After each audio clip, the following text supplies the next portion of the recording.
Fajar Bakti sedang berhad, perpaduan dapat didefinisikan sebagai satu proses yang menyatu padukan seluruh masyarakat dan negara supaya setiap anggota masyarakat dapat satu identiti dan nilai bersama serta perasaan cinta dan bangga akan tanah air.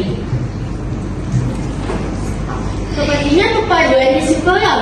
Pertama, dapat menyatukan padukan pelajar dan isi pembelajaran yang sama. Kedua, belajar tajuk yang sama dan menerapkan teori masyarakat bersama.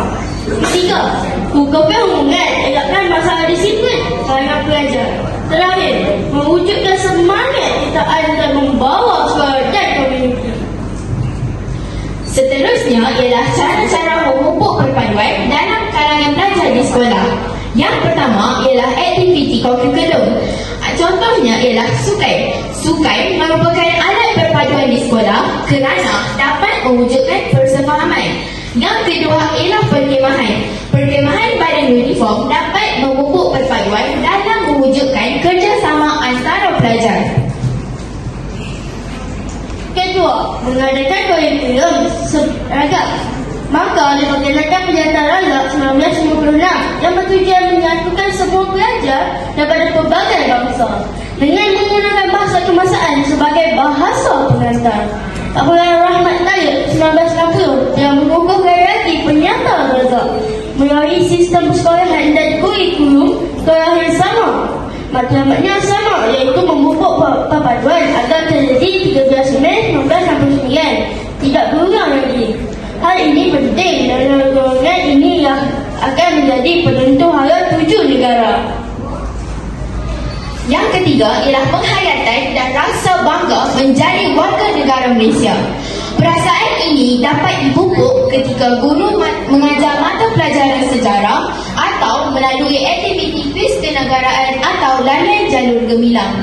Kita juga dapat mengukuhkan perpaduan antara kaum dengan cara memupuk dan menghayati semangat setia kawan, tolak ansur dan toleransi di sekolah.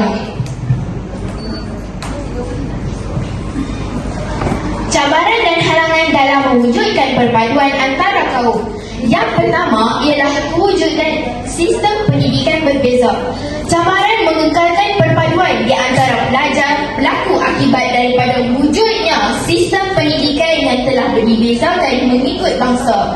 Hal ini telah menyebabkan kesan yang kurang baik dalam perhubungan mereka sejak di bangku sekolah lagi. Bahasa Melayu tidak digunakan sebagai bahasa pengantar, tetapi menggunakan bahasa ibunda sesuatu kaum dalam urusan asli pentadbiran serta pembelajaran di sekolah.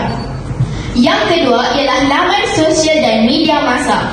Laman sosial terutamanya kerap digunakan secara salah dan menjadi medium untuk menanam perasaan syak wasangka antara kaum. Banyak isu sensitif dan penyebaran berita kurang sahih atau palsu dikongsi seperti isu-isu berkaitan keagamaan dan perkauman.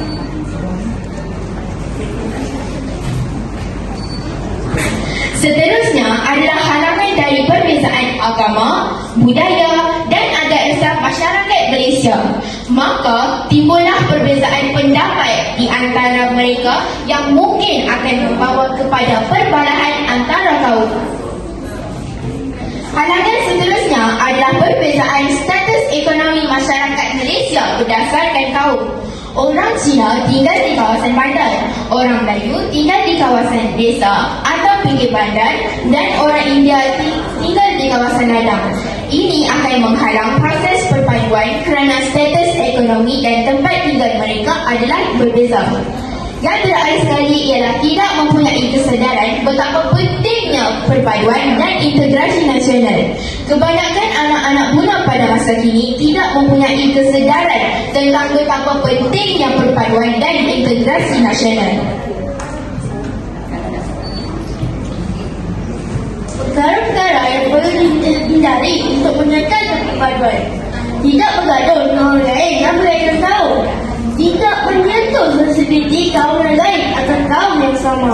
Tidak menghina adat dan budaya kaum lain. Kesimpulannya, perpaduan dalam kalangan pelajar perlu disemas dalam usaha membentuk masyarakat yang harmoni, bekerjasama, persefahaman dan seterusnya dapat melahirkan bangsa Malaysia yang bersatu padu. Selain itu, perpaduan dan integrasi nasional sangat penting dalam kehidupan masyarakat majmuk di Malaysia. Perpaduan dan integrasi ini akan melahirkan masyarakat Malaysia yang harmoni, saling bekerjasama dan persefahaman serta sentiasa menghayati perjanjian sosial yang telah dipersetujui sejak awal kemerdekaan lagi. Usaha untuk mengukuhkan lagi perpaduan dan integrasi perlu disahut oleh setiap lapisan masyarakat. Ini adalah sumber yang telah dirujuk untuk menyiapkan projek IBL kami. Sekian, terima kasih.